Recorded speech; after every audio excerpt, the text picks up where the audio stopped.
Good now. We live. We like to. Could you tell a difference? That's my question. Miss Beverly was making fun of me this morning. Miss Carol said, "You gonna keep that mask on and preach with that mask?" And Miss Beverly said, "Well, we won't have no problem hearing him, even if he's got a mask on." It's good to see you all tonight. To our members, so great to have you. To our visitors, thank you for dropping in and visiting with us tonight and studying the Bible with us. We're going to do a 30-minute Bible class as we get started. We've got something a little different tonight. Brother Johnny has got an announcement that he's going to make to the congregation real quick about the future and how we're going to do worship. So I'm going to turn it over to him and everybody give him.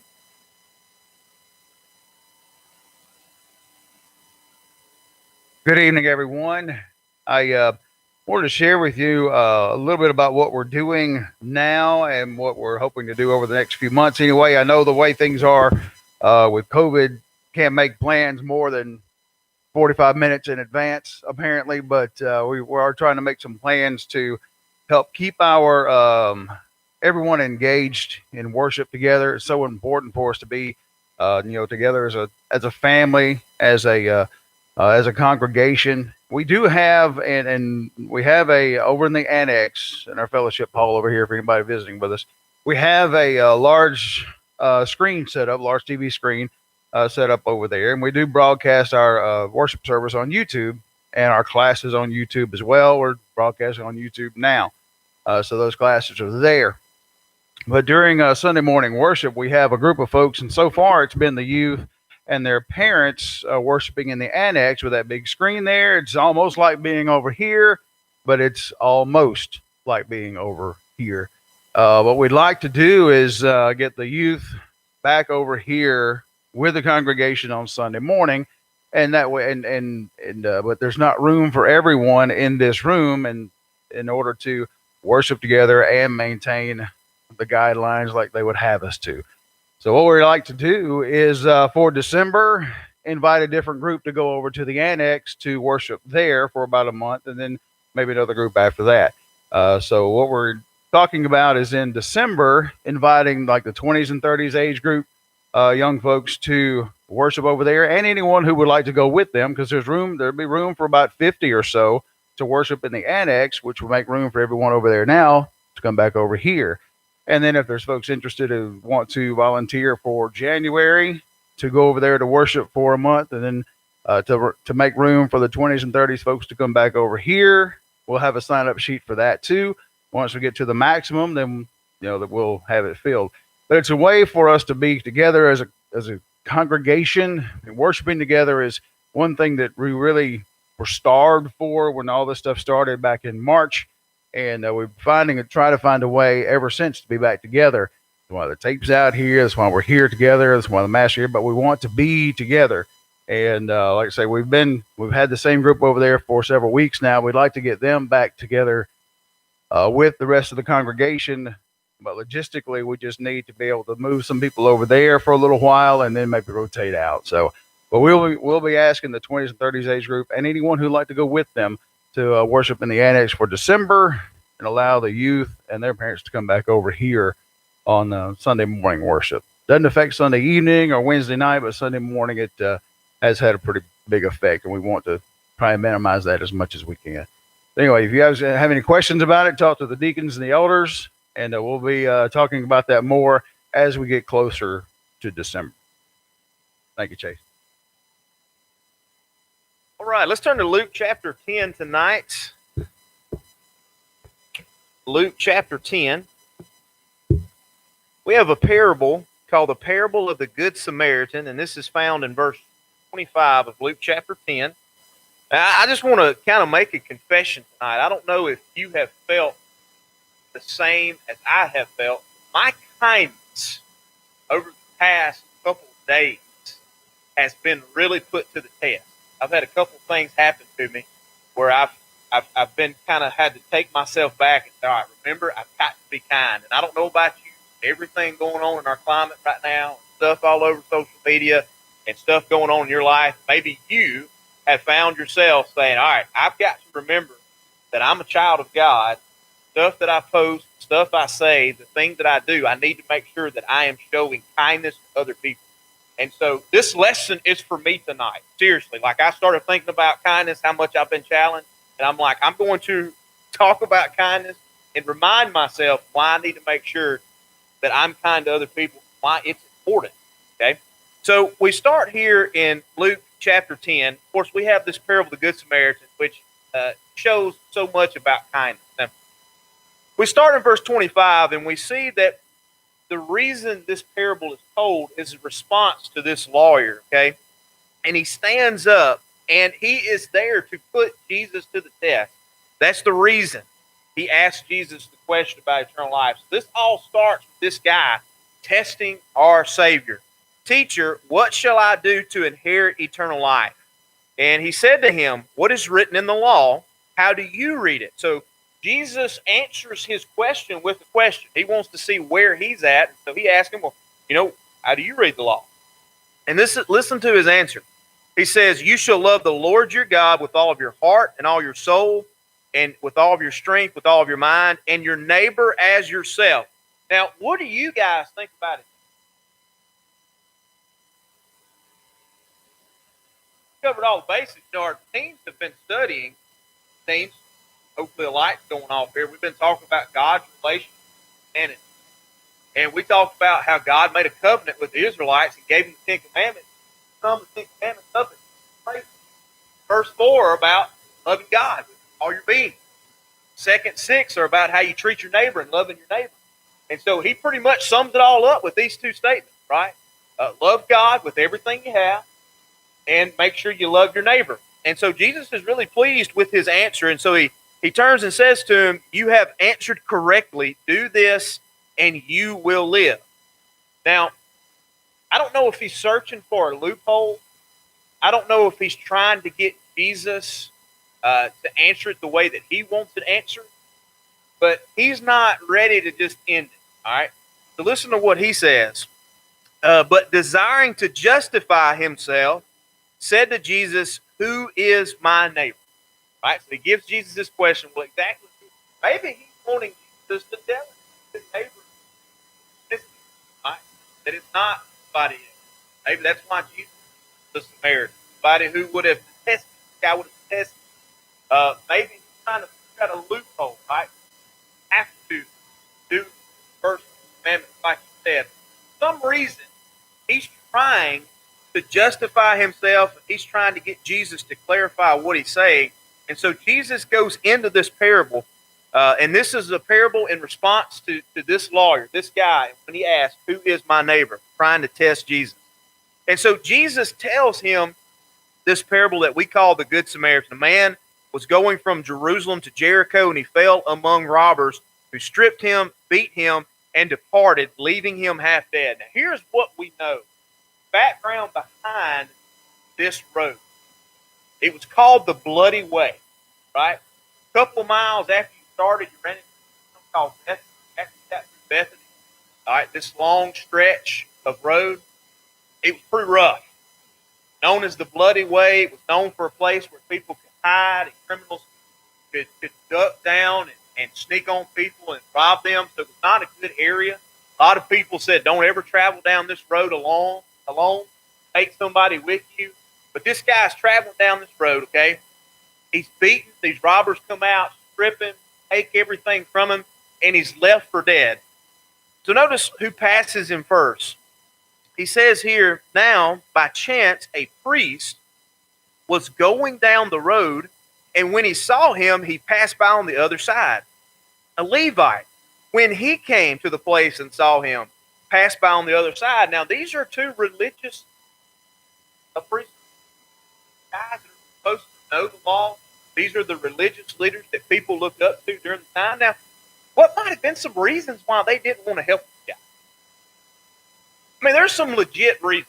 Let's be honest. Let's stop it. If they would have touched this man, if he were dead, and they would have touched him, and that's part of the culture, right? So he would have been unclean. They would have been able to do any kind of ceremonies for a little bit. And so that's definitely one reason.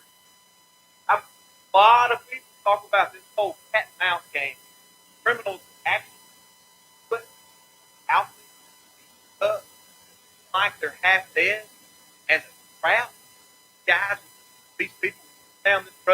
check on them. And once they stopped and checked on people, the criminals would come out and go ambush them and take all their money. So, I mean, these are some reasons.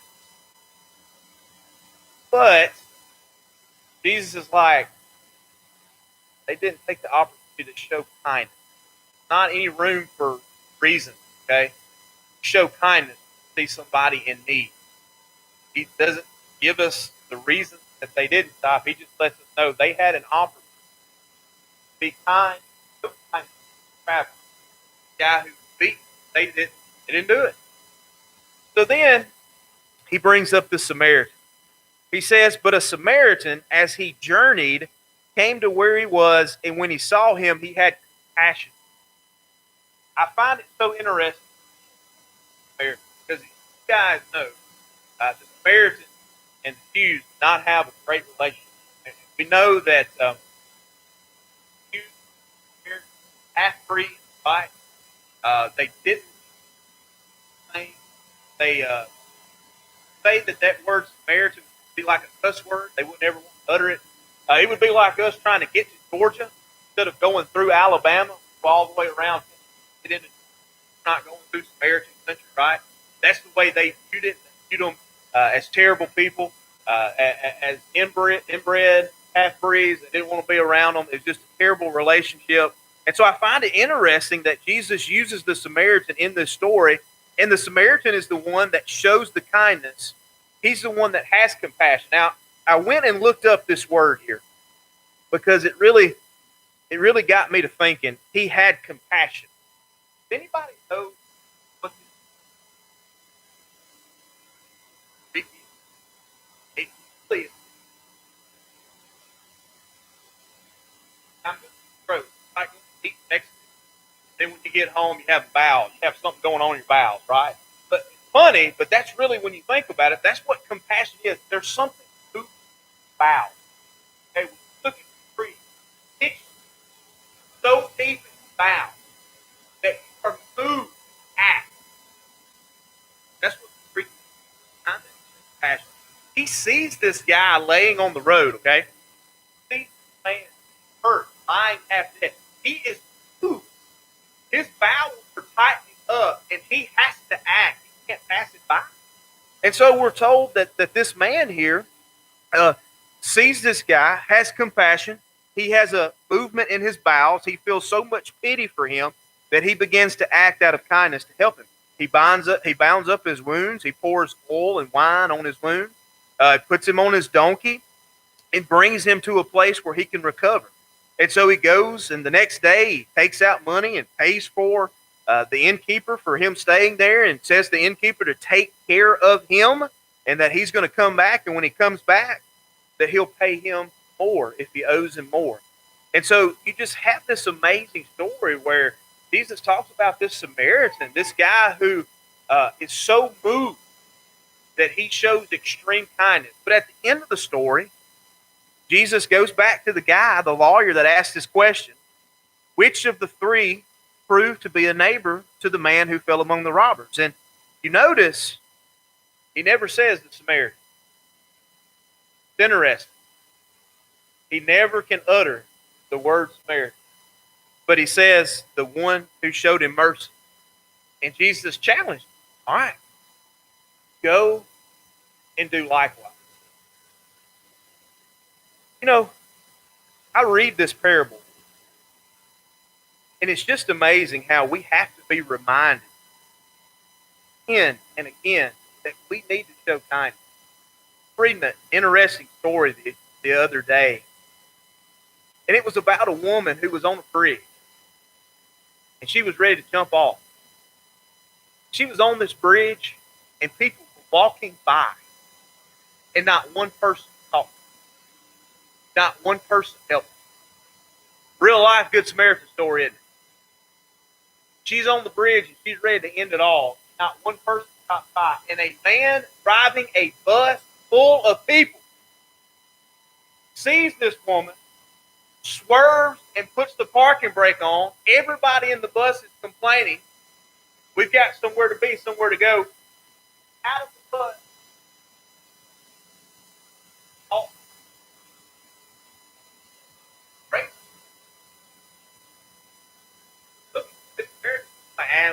in these situations like this today.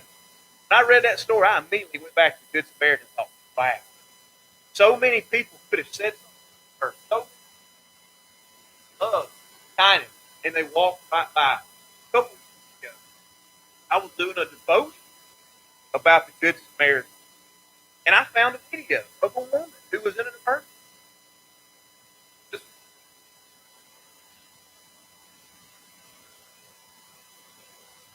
fell out. She woke and asked for help. There's literally video of nurses and there's even a video of a guy in his chair rolling back in her time, rolling back, and he died an hour later. Then we look at these stories and we say, well, never situations like this. People walking by when they have an opportunity to show kindness. Let me ask y'all, as a group, why do you think kindness, why do Christians show kindness on a daily basis? I've got several reasons.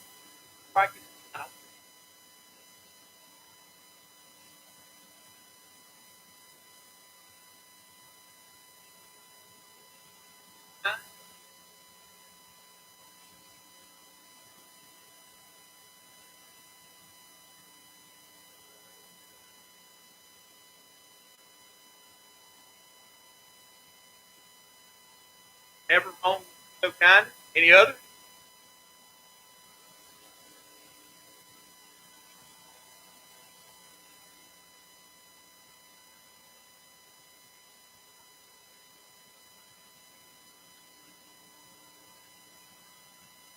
People don't care how much you know how much you care.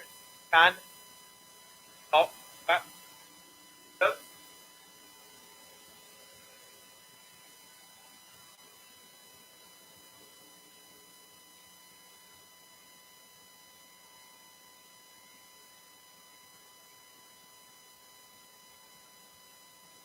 Yes, yes, sir.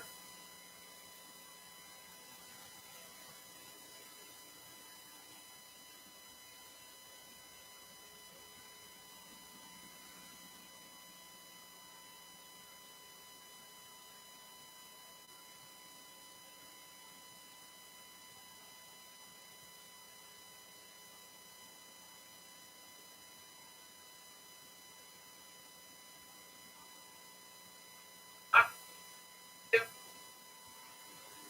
like and the Americans bring them this day and time.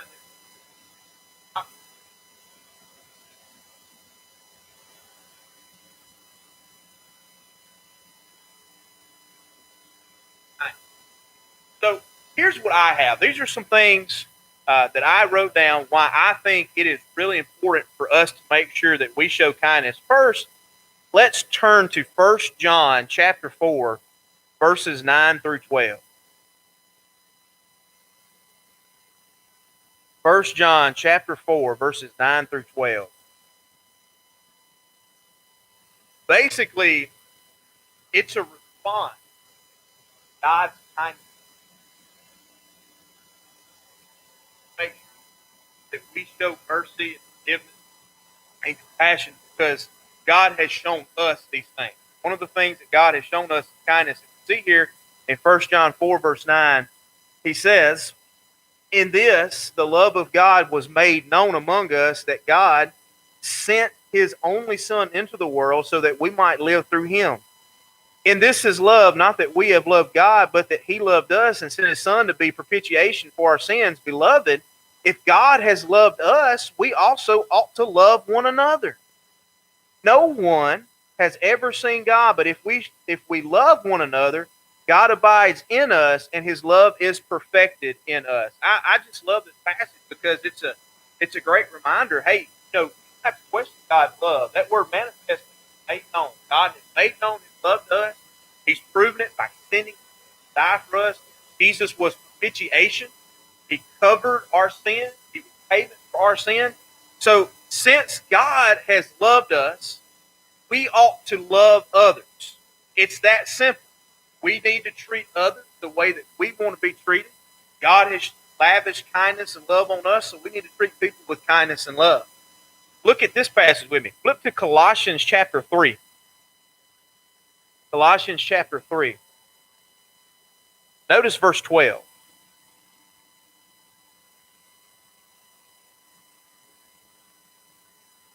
Paul's been talking about things that take off. It's part of the old self. Now he's going to talk about things you put on. Put on then as God's chosen, holy and beloved, compassionate hearts, kindness, humility, meekness, patience, bearing with one another. And if anyone has a complaint, forgiving each other, just as the Lord has forgiven you, you must also forgive. So you kind of seem the same message here, don't you? If we are God's children, if we are set apart, if we are His, then we should clothe ourselves with certain things every single day. Did you notice what those things was? Make sure that we clothe ourselves with kindness. We put it on every single day. And so that's my first point, is that it's a response to God's kindness. How can you not stop about what God's done, how God has loved you, God has not let kindness be shown to other people. The second thing, now I want you to think with me on this, okay? I just think, my personal opinion, that kindness, and it's kind of like what Allison said, it's like what Miss Tracy said, it's what Michael said, kindness just impacts relationships more than you ever know. It's so amazing how you can have conversations with people who become Christians, and they talk about the kindness they were shown and how that impacted their life. I remember a conversation I had. I didn't know this girl went to Facebook, right? I didn't know this. We met her up in Eston. Friend Stacy Dane. We were at her house. They were doing some kind of Easter egg thing.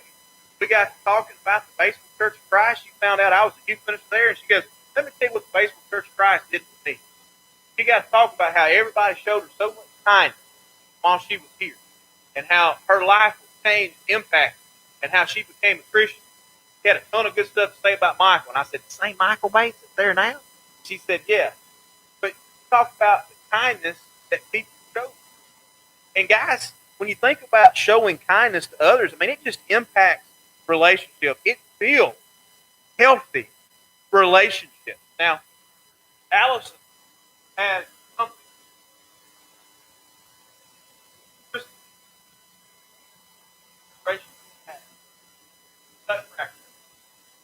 not like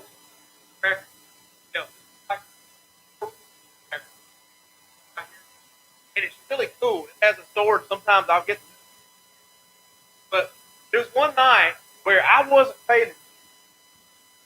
I backed into the nutcracker. Guess what? Boom! It hit the floor. Hat came flying off, and I was like, "Ah!" You're gonna find out. Okay, joking. But what I did is I went and I found this stuff called Gorilla Glue. Now let me tell you, guys, if you ever break something great, go get it. I poured that stuff all over this nutcracker, and the hat went right back on, and I knocked it over, and it didn't fall off again. Allison just found out that happened. That's how good that worked. I'm totally joking. She knew about it. But what I'm saying is that showing kindness is the glue. It's like Gorilla Glue that holds relationships together. Because as you and I know, as we live and we go through this life, we are going to face hardship. And if we have those relationships that are built on kindness and respect, it's going to hold together. It's going to be there for each other. You're going to have that glue, hold the friendship together. Look, I mean, if you go through stuff, hardships, stresses of life, it ain't held together by magic, guys. Something's got to be there. It's got to be built on something. And so kindness and respect and compassion, those are all things that we need to build our relationships on. It's the glue that holds them together. And so we need to make sure that we show kindness, because it's going to impact people's lives, hold the relationships together, show them you care, and open up that door for conversation about Jesus, about their future. All right, here's my third one. Kindness demonstrates to people who don't believe in God that God's people are different. Let me say that one more time because I know that was a long point. We'll make sure we get it. Kindness demonstrates to people who don't believe in God that God's people are different. Look at Jesus' words in John chapter 13. Look, John chapter 13, verse 34.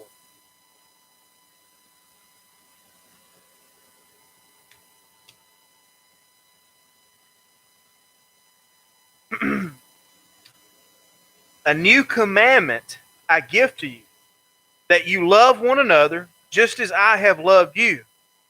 And you also are to love one another. By this, all people will know that you are my disciples if you have love for one another. You know, outsiders, and I've got this written here, and we've talked about it. Outsiders are not going to listen about Jesus if we are just like the world. If we are unkind just like the world. If we are not different, how can we expect to make an impact on their life? So if we're the same and we don't show kindness, the world's going to notice. Non-Christians are going to notice. They're going to be critical and they're going to say, they say they're Christians, but look how they've been treating them.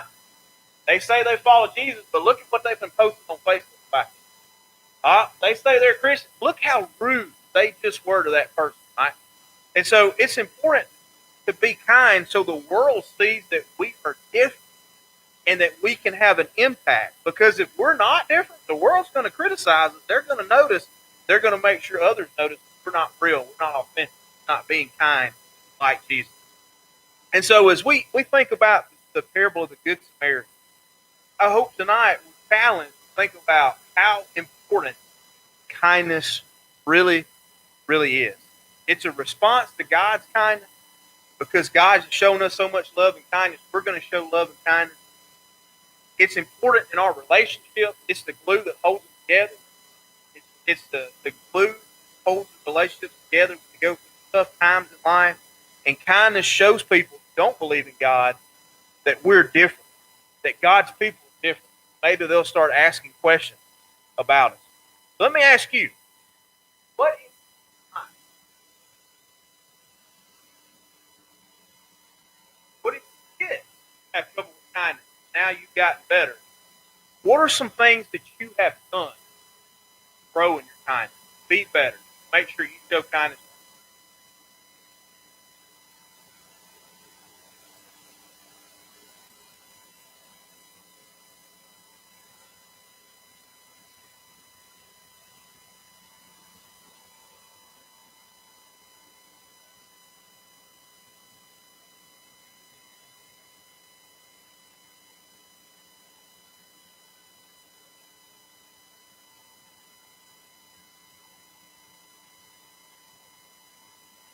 Not really a better way to put it.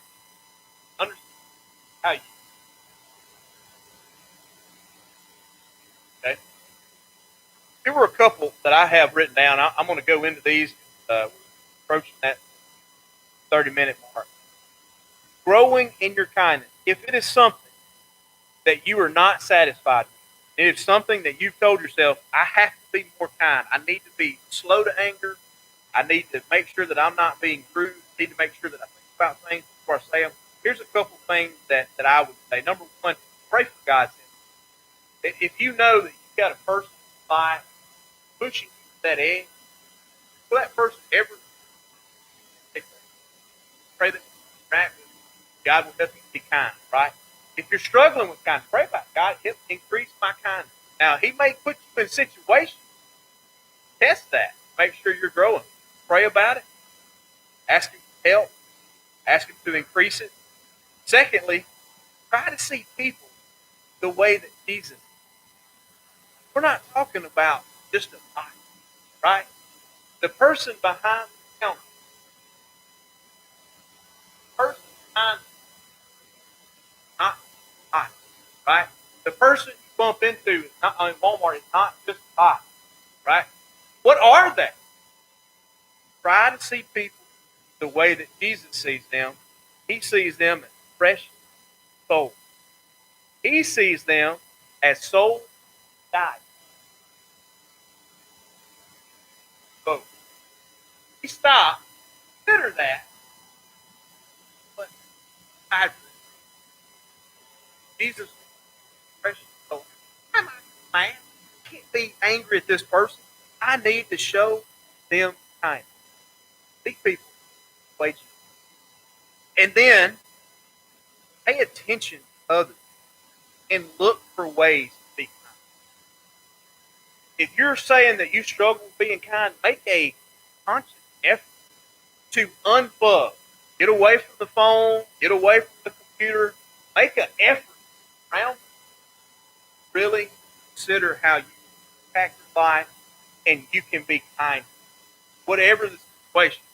You know somebody is going through something right now. We're in COVID season, right? Right? They're dealing with all this together. How many of us have had a friend already being quarantined?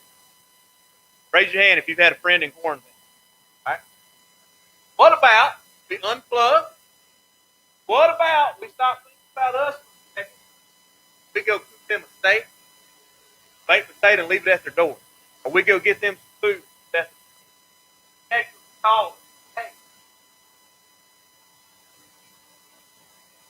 stuff like that. You don't even think about because we're not focused, right?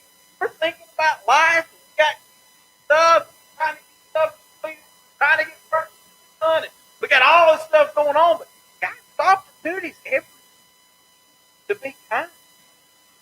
Just got to unplug. Just got to stop. Just got to focus and really pay attention to others. So ask God for help. Ask God to increase your kindness. See people the way Jesus saw them. Really pay attention to others. That you can show kindness back to life. Great. Just a couple things that I want to bring up with you about kindness tonight. How it's important. Why we really need to think about it. Especially during the time that we're in. You guys all know what I'm talking about. I ain't got to spell it out for you. There's a lot going on right now in our country. Let's make sure that during this time, we show the kindness of our Lord. Spirit back around us. Our life. Take just a quick break. We'll start back with the Devo, and Brother Ray will have a